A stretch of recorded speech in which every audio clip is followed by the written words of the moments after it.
तर नमस्कार मित्रांनो, माझं नाव प्रदीप दळवी. तुमचं स्वागत आहे एका नवीन व्हिडिओमध्ये. तर सर्वजण कसे आहेत? आशा करतो की सर्वजण बरेच आहेत. मित्रांनो, आज आपण जाणार आहोत प्रार्थनागृहाच्या उद्घाटनाला विक्रमगड या ठिकाणी. तर व्हिडिओमध्ये बनवून राहा. आणि आजचा व्हिडिओ आहे तो काय व्लॉग टाईप असणार आहे. तर व्हिडिओमध्ये बनवून राहा. व्हिडिओला लाईक करा आणि शेअर करा. आणि जर नवीन असाल माझ्या यूट्यूब चॅनल प्रदीप दळवीमध्ये तर सबस्क्राईब करा माझा यूट्यूब चॅनल प्रदीप दळवी. आणि बाजूला जी घंटी आहे ती बनवायचा. आता व्हिडिओला सुरुवात. तर मित्रांनो, फायनली आपण चाललो, मी आणि साहिल भाऊ. तर मित्रांनो, आपण पोहोचलो डहाणूला. तर मित्रांनो, आपण चारोटी नाक्याजवळ पोहोचले आहे. तर काही भाऊ आहेत माझ्याबरोबर, त्यांना सांगतात तुम्ही भूक लागली तर नाश्ता करायला पडले आहे. मित्रांनो, फायनली आपला झाला नाश्ता, आपण इकडून निघूया. तर मित्रांनो, याच्या पुढे मी रस्त्याला व्हिडिओ बनवू शकणार नाही कारण मी गाडी चालत आहे. तर डायरेक्ट आपण भेटूया विक्रमगड मध्ये. तर मित्रांनो, फायनली आपण पोहोचले आहो विक्रमगडला. इकडे प्रार्थनागृह आहे, तुम्ही बघू शकता. आणि सध्या उद्घाटनाचं चालू होणारच आहे कार्यक्रम. आपण बरोबर टायमाला पोहोचले आहे, थोडा लेट.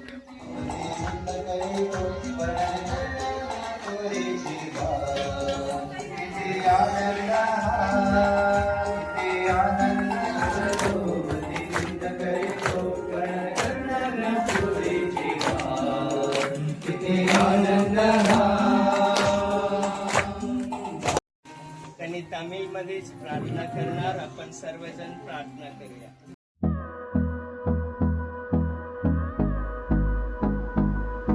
आपल्यामध्ये भाऊ अर्पुदराज जोन्स आहे. त्यांनी आज आता आपल्यामध्ये रिबनचे कट करून या उद्घाटनाची सुरुवात करणार. ते मंडळीचे खजिनदार आहे. तालेबाजी आपण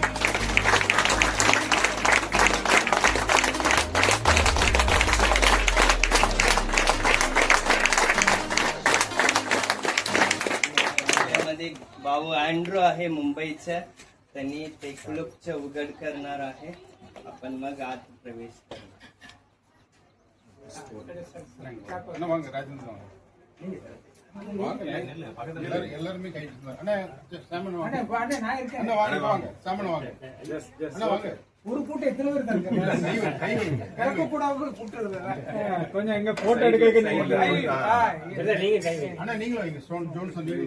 आपण टाळे वाजूया.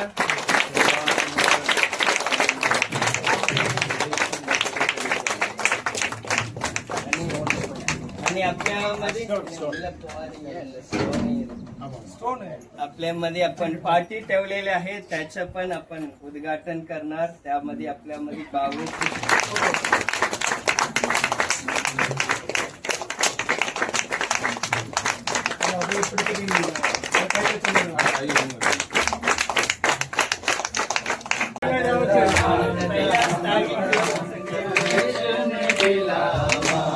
सारे सेवक बड़े लोग चला.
आराधना स्तुति हो.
कोफी करके एक जगह है, उस जगह में एक CSI चर्च है। वो चर्च में साल में एक बार क्या करते हैं, जो आशीर्वाद मेला होता है, जो आशीष पर्व अपने अपने खेती का उपज लेके देते हैं ना, उस प्रकार का आशीष पर्व होता है। और एक साल में एक साल का पैसा को एक जगह में जो इस प्रकार का भवन बनाने के लिए क्या किया है, उन लोगों ने क्या किया है, इस प्रकार भवन बांधने के लिए उन्होंने दिया। इस साल 2026 में तो हमारे महलपड़ा चर्च बांधने के लिए उस चर्च से और हमारे लिए मदद किया, और चर्च के पूरे पास्टर सभी लोग नहीं आ पाए, पर हमारे बीच में कुछ लोग आए हैं। उन लोगों के लिए हमारी तरफ से, मंडली की तरफ से हम स्वागत करेंगे। जय शिव। आम्ही देवाचा विशेष आभार मानतो की देव दयाळू आणि कृपाळू आहे। असे आमच्या कुटुंबाची एक साक्ष सांगायला गेला म्हणजे भरपूर मोठी साक्ष आज थोडक्यामध्ये असं सांगत आहे, मला समजण्याचा प्रयत्न करत आहे। आम्ही सर देवाचा विश्वास ठेवण्यापूर्वी भरपूर घरामध्ये असं आजार दुःख भरपूर आम्ही असं सहन केलं आहे। लहानपणापासून म्हणजे आम्ही लहान असताना भरपूर आम्ही सकाळी दुःख सहन केलं आहे आणि भरपूर सतत म्हणजे कोणी ना कोणी आजारी असायचा। आणि असं आमचे वडील परिस्थिती करायचे, भरपूर दारू प्यायचे आणि आई देखील दोघेही देखील असं दारू प्यायचे। मी लहान असताना भरपूर सहन केलं असताना आणि थोडंसं मोठे झालो, माझे लग्न झाले, नंतर असं पत्नी घरी आणि मी पण असं व्यसन करायचो। मी पण भरपूर म्हणजे असं टाळी वगैरे असं पियाचो आणि अशा करून आणि भरपूर घरामध्ये शांती नाही। आणि असे असताना एका ठिकाणी असं आईला माहीत झाली की त्या ठिकाणी प्रार्थना होती, म्हणून आईने सुरुवात केली। त्या ठिकाणी 1-2 वर्ष ती असं गेली प्रार्थनेमध्ये आणि ती प्रार्थनेला जायची आणि मी असं ऐकत होतो, मी रस्त्यामध्ये फिरायचं, असं त्यातून पांढऱ्यातून फिरायचं। आणखी असं मी पहिले काडीचा माझा धंदा होता, मी भंडारी काम करायचो, काडी काढायचो आणि समजा भरपूर बी लोकांना विकायचं, मी पण स्वतः पियाचो आणि भरपूर काय गोष्टी असे म्हणजे घरामध्ये शांती नव्हती, भरपूर कमावायचं काय तसं, पण घरामध्ये शांती नाही। कोणी ना कोणी आजारी, सर्व पैसे मी घालवायचे। आम्ही भरपूर इकडे तिथे भक्तांनी देखील फिरण्याचा प्रयत्न केला, शांतीसाठी भरपूर असं लांब लांब दर्गा सर्व भक्त आम्ही असं हे केलं, पण आम्हाला तिथे शांती नाही। आणि असे करता भरपूर आमच्या जीवनामध्ये दुःख चालूच होते। आम्ही असं गाडीचं पण काम करायचं, आणखी बोटीमध्ये जायचं, तिकडे पण भरपूर समय मेहनत करायचा प्रयत्न करायचा, पण आमच्या हातामध्ये काहीच शिल्लक राहत नाही। भरपूर घरामध्ये दुःख, आजार आणि सर्व पैसे म्हणजे असेच राहायचे, वाया जायचे। आणि नंतर अशी आई एक ठिकाणी प्रार्थनेविषयी माहिती की आमच्या प्रार्थना होती, त्या ठिकाणी सुरुवात केली। त्या ठिकाणी 1-2 वर्षाची प्रार्थना केली, त्या ठिकाणी वचन नाही काय नाही।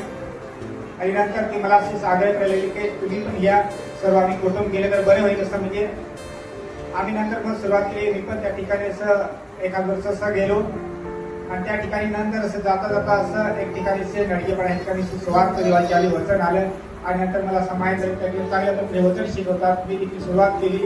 आणि असं जाता जाता मी लगेच मला समजलं, मी बातमीमा घेतला देवाची वचन आज्ञा पाळली तुम्ही बाप्तिस्मा घेतला आणि बाप्तिस्मा घेऊन मी देवामध्ये चालली असं मी भक्तीमध्ये त्याच्यामध्ये असं वचनामध्ये वाढत राहिला आणि त्याच्यामध्ये आम्हाला लगेच समजलं ते घरामध्ये शांती नाही, सर्व काही व्यवस्थित झालं. सर्व जे आजार दूर होते आमच्या घरामध्ये भरपूर असं बायको आजारी, मी माझे मुलं लहान मुलं जर मूल जन्माला आला तरी पण भक्तांनी तिला भक्त सांगतो तुम्हाला काहीतरी असं म्हणजे करणी केलेली आहे, तुम्हाला भरपूर काही जे ते लागते असं आमच्या याच्यामध्ये म्हणजे पाहतात आमच्या समाजामध्ये की जागरण त्याच्यामध्ये असं भरपूर हे करतात, भगवान सांगतो ते आम्हाला करायला लागते. जय शिव. आणि असे असताना देवाची अशी स्वार्थ माहीत झाल्यावर नंतर मी देवाच्या वचनामध्ये चालवलं आणि सर्व मी असं एक निर्णय घेतला. आमच्या घरामध्ये भरपूर पहिले असं दारूचं सर्व असं भरपूर प्रत्येकाला असं अलग अलग म्हणजे असं एक होते चालू, आईचं वेगळंच बायकोचे वेगळंच आणि प्रत्येकाला अलग म्हणजे असं प्रत्येक सणाला वगैरे असं बघितलं तर भरपूर घरामध्ये इकडे असं दारू असायची की माझा ताळीचा धंदा आणि भरपूर असं चुकीच्या गोष्टी चालायच्या. परंतु आमच्या घरामध्ये शांती नाही आणि नंतर मी कसं देवामध्ये मला संत पटल्यावर मी सांगितलं सर्व आता हे बंद करायचे, म्हणजे ह्याच्यामध्ये सर्व आमच्या घरामध्ये हे येत आहे, आम्ही लोकांना पाजत आहे आणि त्याचा शाप आमच्या कुटुंबामध्ये आहे. असे मी सर्व मी काढे मी पैसे मी खाते मी बंद करण्याचा निर्णय घेतला. आई देखील असं भरपूर सांगायचे आम्हाला पैसे मिळणार, आता आपले कसं काय चालणार, असं बाकीचं असं धंद्याचं असं कमायचं कोणी नाही. वडील असं दार पितो आणि मी एकटा कमावतो, त्याच्यामध्ये कुटुंब कसं का चालणार, आम्हाला कसं का पुरणार पैसे, भरपूर असे रडायचे. तुम्ही सांगितलं की देव आपलं सर्व काही गरजा पुरवणार आहे, सर्व आम्ही बंद करून टाकूया. मी विश्वास सर्व बंद करून आणि नंतर देवाकडे चाललो आणि आज देवाने या ठिकाणी आज आम्हाला आणलेलं आहे आणि आज आमचे कुटुंब सुखी आहे. आज आम्हाला देवाने शांती दिलेली आहे. उद्घाटन करणार पहिला त्याच्या आधी राजेंद्र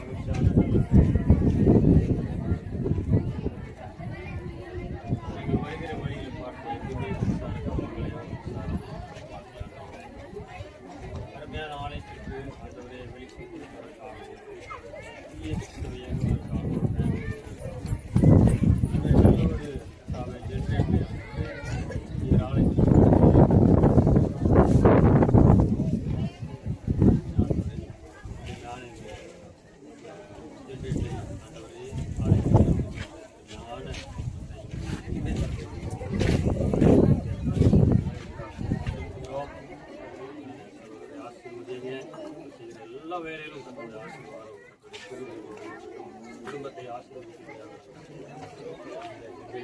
நம்முடைய கடையில் எந்த ஒரு குறைவு இல்லாமல் அந்த ஒரே நல்ல ஆசீர்வாதம் இருக்க கத்தக்கூடிய பிதா குமார் தாவி நாமத்தினாலே செய்து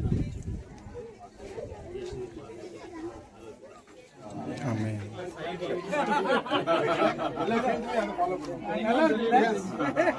எல்லாத்தையும் ஃபாலோ பண்ணுங்க. நீங்க தான் சொல்லி கொடுத்தீங்க. அது அவர் லேண்ட் ஆல்டர் அவங்க எல்லாம் அர்ஜென்ட்ல இருக்காங்க. ரைட். கேட்டு ரைட்.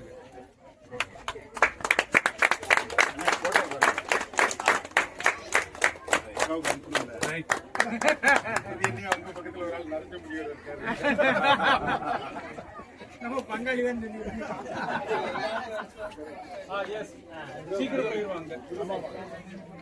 तर मित्रांनो संपूर्ण कार्यक्रम संपला आहे. तर सर्वांसाठी जेवण बनवलं तर आपण आता जेवण करूया. तर मित्रांनो आपलं जेवण झालं तर आपण इकडनं निघणार आहे. तर व्हिडिओ आपण इथेच संपूया. चला सर्वांना टाटा बाय बाय.